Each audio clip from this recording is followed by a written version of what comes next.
Persiapkan kami anak-anak-Mu di generasi yang terakhir. Terjadi kegerakan gelombang yang akhir Tuhan, di mana Roh Kudus-Mu memenuhi setiap anak muda di tempat ini, untuk Deli Serdang, untuk Sumatera Utara, untuk Indonesia.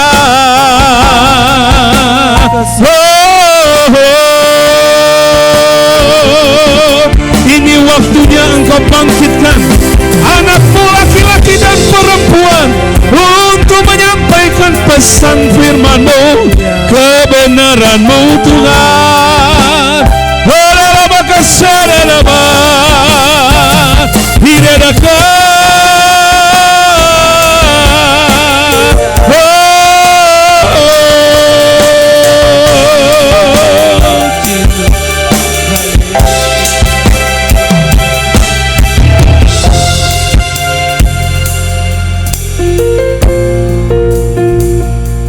Siapa yang percaya di tempat ini, Roh Kudus akan bekerja secara luar biasa, seperti yang pernah kita alami dan yang belum pernah kita alami, dan yang akan terjadi terus menerus sampai kota ini penuh dengan kemuliaan Tuhan. Siapa yang percaya bahwa Tuhan akan pakai Anda? Siapa yang merasa anak muda pada malam ini? Coba semua berdiri ya.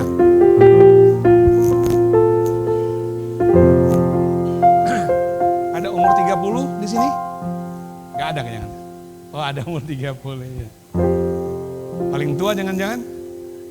Oh, masih ada juga. Umur berapa, bro? Ya? Oh, 30 ya, masih muda ya. Jangan turun dulu ya. Umur 25. Umur 20 ke bawah. Oh, banyak ya. Oke, kalian kan banyak sekolah ya. Siapa yang SMA? Oke, SMP? Kuliah? Sudah ada ya. Sudah S1? S2? Ada juga, puji Tuhan, lengkap ya. Ya. Coba lihat semua di depan. Ya. Siapa yang tahu umur saya berapa? Umur berapa, bro and sis? Hah? Berapa? Siapa yang 40? 50? 60?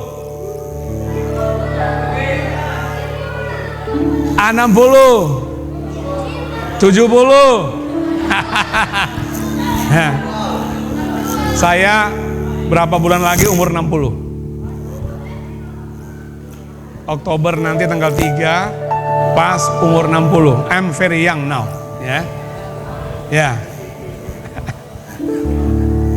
Saya senang sekali. Kenapa? Saya mengerti dunia Anda dan saya ada di sana pada waktu itu. Saya bertobat umur SMA kelas 2, ya. Dan saya mengalami pencurahan Roh Kudus, saya berbahasa roh, saya menjadi penginjil keliling keluar dari kota ke kota, melayani anak muda, masuk rumah sakit, masuk penjara, bukan di penjara, melayani orang-orang di penjara, dan terjadi kebangunan yang luar biasa. Ya. Sampai di waktu muda itu banyak orang ketawain saya. Mereka berdisko, mereka ketawain, ngapain kamu Lex, anak muda nggak mau berdisko? Ya, saya hadir,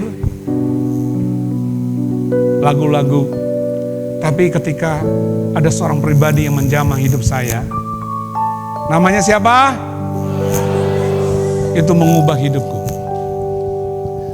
Kita baca satu ayat, ya. Malam ini saya bicara mengenai pemulihan, ya. Terutama how God can restore young men atau anak-anak muda, laki dan perempuan.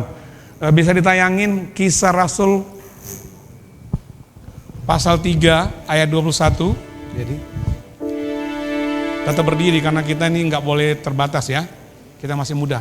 Kisah Rasul 31. Ya. 3 maksud saya 21 ya. Coba semua kita baca ayat ini. Semua ke depan.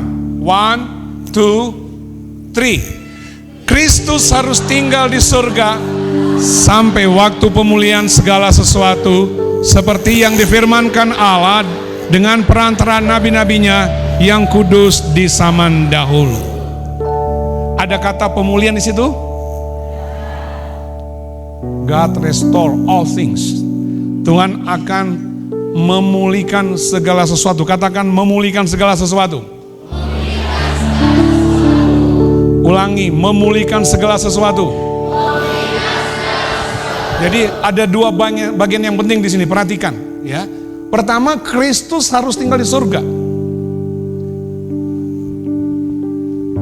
Wow. Nah, ini cerita ini kita kan kalau dalam perayaan kekristenan, kita besok pas hari Minggu itu pencurahan Roh Kudus, betul? Yesus bangkit selama 40 hari, kita baca Kisah Rasul. Kemudian dia menampakkan diri berkali-kali, mulai pribadi, berkelompok dan semua muridnya. Dan dia pastikan baru dia naik ke surga. Paling tidak ada dua hal yang dikerjakan selama 40 hari. Ini ada rentetannya. Yang pertama, Yesus mengembalikan hati mereka, murid-muridnya kepada Yesus karena udah kehilangan kepercayaan, belief-nya. Ya. Hatinya dipulihkan, sudah nggak ada pegangan. Ya.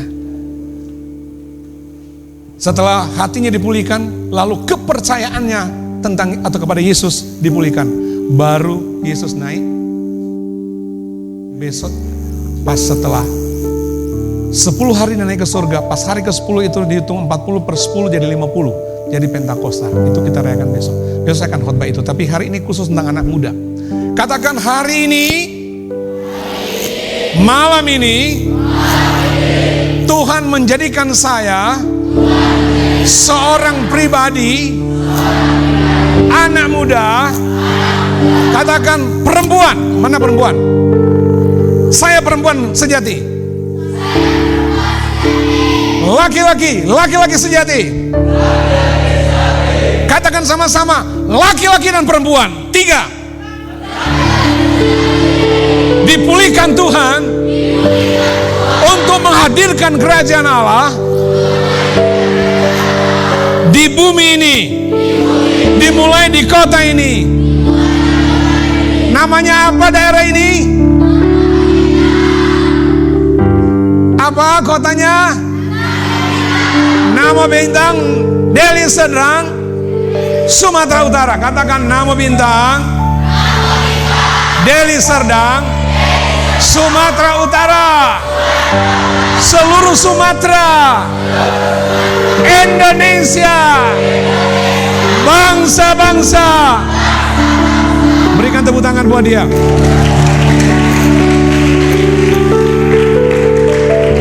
Katakan ini waktunya. Ini waktunya. Tuhan pulihkan hidupku. Oleh karena anugerahnya dipulihkan untuk memulihkan.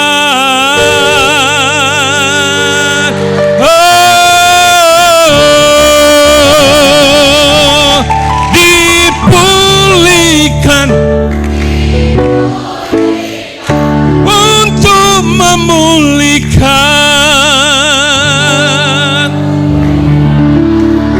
hidupku, hidupmu, keluargaku, keluargamu, kotaku, kota kita, bangsa Indonesia, Indonesia. Once again, Indonesia.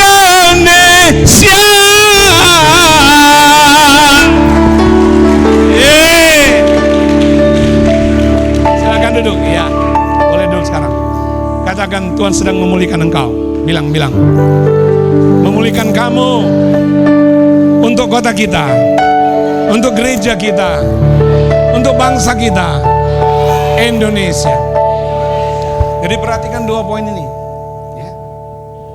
Dia tidak akan datang. Ingat, Yesus sudah naik ke surga, walaupun nanti besok kita merayakan. Tapi ini pesan khusus.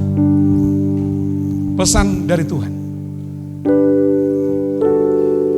Kata sederhananya begini. Walaupun Yesus sudah berkata, I will come again. Aku akan datang kembali dalam kitab Yohanes 14. Tapi dia bilang, kalau belum terjadi pemulihan segala sesuatu, maka dia akan tetap di surga.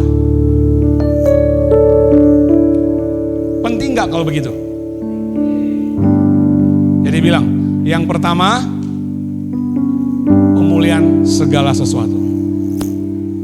Katakan, pemulihan segala sesuatu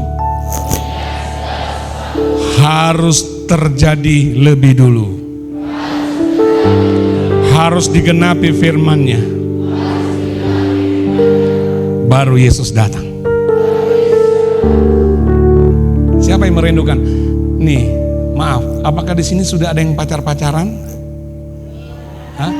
Kalau di kampus saya SAT IKAT, sebelum sarjana tidak boleh pacaran, ada Tauratnya. Tidak boleh mencuri, tidak boleh membunuh, tidak boleh pacaran, ya, pokoknya 5 itu. Berkelahi. Jadi kalau sampai ketahuan pacaran waktu lagi kuliah, bisa DO itu. Takut sekali. Tapi tak ada juga yang melanggar dan harus di drop out. Jadi kalau udah kontrak kuliah sampai 4 tahun, sekarang bisa 3 sampai 3,5 karena mereka belajar, ya. Kalau berantem, berkelahi bisa dikeluarin. Saya nggak tahu, saudara juga di asrama, di sini saya dengar ya. Ada di asrama. Ya. Dengar firman Tuhan ini. Paling tidak ada 4 hal yang akan dipulihkan oleh Tuhan. Yang pertama, pribadi. Katakan pribadi. Pribadi bicara tentang siapa? Siapa? Bilang saya. Me. Bukan Indomie ya. Saya, oke? Yang kedua, kalau ada seorang yang bertobat, maka seisi rumahnya akan diselamatkan. Kisah 16:31. Family, katakan family. Keluarga. Yang ketiga, church, katakan church. Gereja. Yang keempat, bilang kota. Bangsa. Dunia. Jadi perhatikan urutannya: pribadi, keluarga, gereja, kota, bangsa atau dunia. Saudara tinggal di mana sekarang? Daerah mana? Nama Bintang, Deli Serdang, Provinsi Sumatera Utara. Ketika saya pertama kali terima Yesus, saya nggak mengerti tentang kata ini. Kenapa? Ketika saya bertobat, saya pertama-tama dimusuhi oleh keluarga sendiri. Ketika saya memuji Tuhan dengan bertepuk tangan, karena gereja saya yang lama tidak bertepuk tangan, saya dianggap sesat. Apalagi ketika saya penuh Roh Kudus dengan tanda berbahasa roh, oh ini sesat. Kemudian ketika saya minta dibaptis dengan cara yang benar, saya juga dikatakan melanggar. Sampai waktu saya datang kepada gembala saat itu, waktu itu saya masih anak muda, minta dibaptis, saya diomelin. Saya bilang, Alex, sejak 1 tahun kamu sudah dibaptis di gereja, bahkan kamu sudah ada surat baptis, tidak boleh lagi dibaptis. Nah, itu pengalaman saya. Saya bingung, tapi Tuhan itu baik. Roh Kudus ajarin saya, bagaimana mungkin kamu datang ke gereja itu, gereja yang lama, ya, Protestan, ya, minta dibaptis, sedangkan dia juga nggak melakukan itu. Saya mulai, berdialog dengan gembala saya. Saya bilang, Pak, waktu itu pertemuan ibu gembala, saya baca di Alkitab, anak-anak bukan dibaptis loh Pak. Yang benar diserahkan. Alkitab bilang Markus 10. Wah enggak. Kamu salah Alex katanya. Kamu dibaptis waktu kecil. Waduh. Saya ngomong sama papa saya juga dimarahin. Itu pendeta kamu masih anak ingusan SMA, belum lulus juga. Apa kata pendeta itu benar? Belum tentu itu benar. Okay. Dan untuk bisa akhirnya saya bisa dibaptis, saya mencari orang. Akhirnya malam-malam saya datang ke suatu tempat namanya Manado Bible Training Center. Saya juga belajar Alkitab juga dengan mereka. Dan mereka katakan begini, saya ada salah satu senior pendeta juga, saya ngobrol sama dia. Dia bilang, saya minta baptis sama gembala saya, malah saya dimarahin. Bagaimana menurut kamu? Dia ketawa. Lex, saya juga kan sama kayak kamu. Dulu kan saya juga Protestan. Dulu gereja saya tuh Gemim, paling besar di Manado. Ini just history ya, sejarah ya. Terus saya juga digituin. Jadi gimana? Tapi saya belajar firman bener, saya mesti minta dibaptis. Karena persyaratannya kan mesti bertobat, terima Yesus dulu. Tinggalkan dosa-dosamu. Kalau begitu, oh ya. Dan tidak pernah saya lupa, saya dibaptis di Sungai Yordan Manado. Tahu Sungai Yordan Manado? Bukan di Yordannya, bukan di Israelnya, bukan. Ya, tapi maksud saya itu ada danau Tondano itu keluar mengalir, ada satu sungai namanya Sungai Kuala Jingki. Dan kemudian saya bersama satu teman saya masih bersaudara juga dari mama, kami kedua memberi diri baptis dan dibaptis. Sukacitanya luar biasa. Pengalaman saya dalam pertobatan ya, pribadi saya bertobat ketika ratusan anak muda dari seluruh Indonesia dan bahkan juga dari luar negeri terjadi Youth Jambore 81. Jadi 81 berarti umur saya dalam Yesus sudah berapa, bro? 2023 potong 21 berapa tuh? Sekarang 2023. Ya. Berapa? Tahun 81, 81 saya terima Yesus. Berapa, bro? Sudah berapa? 40? 42. Jadi umur saya dalam Tuhan sudah 42, bro. Iya toh? Benar nggak? 2023 tambah 1981 totalnya berapa? Sekarang kan 2023. Berarti saya 42 tahun lahir baru. Ngalami luar biasa. Tuhan bawa saya kemana. Dan dari dulunya nggak mau jadi pendeta, jadi pendeta. Darinya mau jadi polisi, menjadi angkatan, Tuhan ubah jadi prajurit Kristus. Amin. Menjadi seorang saya harusnya ahli pertanian, biologi pertanian, FIPA. Tuhan ubah saya malah jadi pendeta. S1 saya jadi teologi, S2 sama sampai S3. Sampai saya jadi dosen juga selain pendeta. Malam ini saya tidak mau banyak bicara. Ya, saya udah sempat ngobrol juga sama Pak Gembala. Kalau saudara sudah ada yang SMA di sini, punya panggilan untuk melayani, jangan menganggap kalau sekolah tinggi teologi itu buangan. Salah. Kalau Anda punya panggilan nanti menjadi pendeta, jadi guru, jadi dosen dalam hal spiritual, ya, saudara, saya sangat senang. Bahkan bisa ngomong ke saya bisa bantu untuk bisa masuk di sekolah tinggi. Ya, di Jakarta, di tempat saya mengajar, sekolah tinggi teologi IKAT di mana Bapak juga, Pak Gembala, saya lagi menjadi promotornya untuk menjadi doktor ministry. Ya. Dan itu luar biasa. Jadi hati yang paling dalam. Tuhan katakan ada generasi Musa yang menggantikan siapa? Udah belajar. Waktu Musa memimpin orang Israel keluar dari Mesir ke tanah perjanjian. Lalu dia nggak bisa masuk. Siapa generasi selanjutnya? Yosua. Setelah Yosua ada generasi siapa? Gak disebut, gak ada. Saya tadi berpikir begini, kenapa gak ada ya? Karena mereka udah sampai tanah Kanaan. Ya bisa aja secara bibliologi.